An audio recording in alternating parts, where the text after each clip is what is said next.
2 साल तक एक मासूम बच्चे की लाश पानी की टंकी में पड़ा रहा। ये दिल दहलाने वाली घटना हिमाचल प्रदेश के शिमला की है। बात है जुलाई 2014 की। शिमला की पहाड़ों की गोद में बसा एक शांत शहर। ठंडी हवाओं और सुकून भरे माहौल के बीच एक परिवार रहता था। एक बिजनेसमैन का परिवार जिसके 4 साल के बेटे युग गुप्ता की हंसी घर की रौनक थी। मगर एक दिन युग अपने घर के बाहर खेलते खेलते अचानक गायब हो गया। पल भर में खुशियों से भरा घर मातम में डूब गया। चारों ओर हड़कंप मच गया। पुलिस बुलाई गई, यहाँ तक कि CID को भी जांच सौंपी गई, लेकिन न बच्चे का कोई सुराग मिला, न कोई गवाह। 13 दिन गुजर गए। तभी एक दिन परिवार के नौकर के हाथ एक लिफाफा लगा। लिफाफे में युग के कपड़ों की तस्वीरें थीं और एक नोट जिसमें लिखा था, हमने तुम्हारे बेटे को अगवा कर लिया है, 4 करोड़ रुपए दो वरना उसे मार देंगे। पुलिस को बताया तो बच्चा मरा हुआ मिलेगा।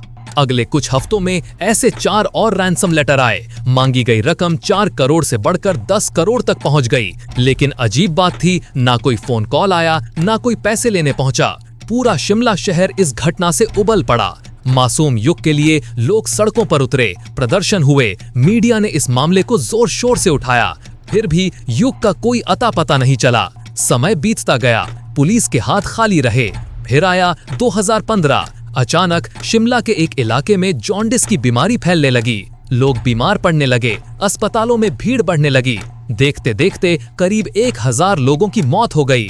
मेडिकल जांच में पता चला कि इसका कारण दूषित पानी है, लेकिन कोई नहीं जानता था कि उस पानी में आखिर क्या सड़ रहा था। जांच से पता चला कि ये पानी 1,20,000 लीटर की म्यूनिसिपल टंकी से आ रहा था। हैरानी की बात यह थी कि जब लोग जॉन्डिस से मर रहे थे, तब भी म्यूनिसिपल अथॉरिटी दावा कर रही थी कि टंकी को नियमित रूप से साफ किया जा रहा है। 2 साल और 1 महीना बीत गया। युग का केस ठंडा पड़ गया। तभी चंडीगढ़ पुलिस ने एक छोटी सी चोरी के मामले में विक्रांत बख्शी नाम के इस शख्स को गिरफ्तार किया। जब पुलिस ने उसका फोन खंगाला तो एक वीडियो मिला जिसने पूरे मामले को उलट पलट कर रख दिया। वीडियो में एक छोटा बच्चा रोते हुए कह रहा था, पापा मुझे बचा लो, ये लोग मुझे मार देंगे। वो बच्चा कोई नहीं बल्कि युग था। सवाल उठने लगा, ये वीडियो इस चोर के फोन में कैसे आया? पूछताछ में विक्रांत ने बताया कि ये वीडियो उसे चंद्र शर्मा ने भेजा था। पुलिस ने फौरन चंद्र शर्मा को हिरासत में लिया। पूछताछ में उसने एक और नाम उगला, तेजिंदर सिंह। अब तीनों पुलिस की गिरफ्त में थे। जांच में एक ऐसा सच सामने आया जिसने पूरे शिमला को झकझोर कर रख दिया। चंद्र शर्मा वही शख्स था जो युग के पड़ोस में रहता था। उसे युग के पिता के बिजनेस और दौलत के बारे में सब कुछ पता था। यही वो शख्स था जो अपहरण के बाद मीडिया के सामने नेशनल ह्यूमन राइट्स कमीशन का सदस्य बनकर खड़ा था और परिवार के साथ मिलकर इंसाफ की झूठी गुहार लगाता था।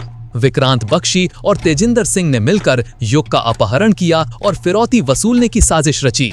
उन्होंने बच्चे को एक किराए के मकान में कैद कर रखा, उसे पीटा, शराब पिलाई। 13 दिन बाद उन्हें लगा कि इतने छोटे बच्चे को छुपाना मुश्किल है। युग दिन रात रोता, चिल्लाता और मदद मांगता रहा। आखिरकार इन दरिंदों ने युग के हाथ पैर बांधे, उसके शरीर पर एक बड़ा पत्थर बांधा और उसे म्यूनिसिपल टंकी में फेंक दिया। जब जॉन्डिस का मामला बढ़ा और प्रदर्शन शुरू हुए तो ये लोग घबरा गए। फिरौती की मांग को वहीं रोक दिया। जब टंकी को खोला गया तो उसमें से एक कंकाल मिला। DNA टेस्ट में साबित हुआ कि वो युग का था।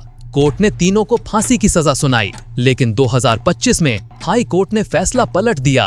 तेजिंदर सिंह को बरी कर दिया गया, जबकि बाकी 2 की सजा को उम्र कैद में बदल दिया गया। कोर्ट का कहना था कि हर अपराधी को सुधरने का मौका मिलना चाहिए, लेकिन सवाल ये है, क्या युग को सचमुच इंसाफ मिला?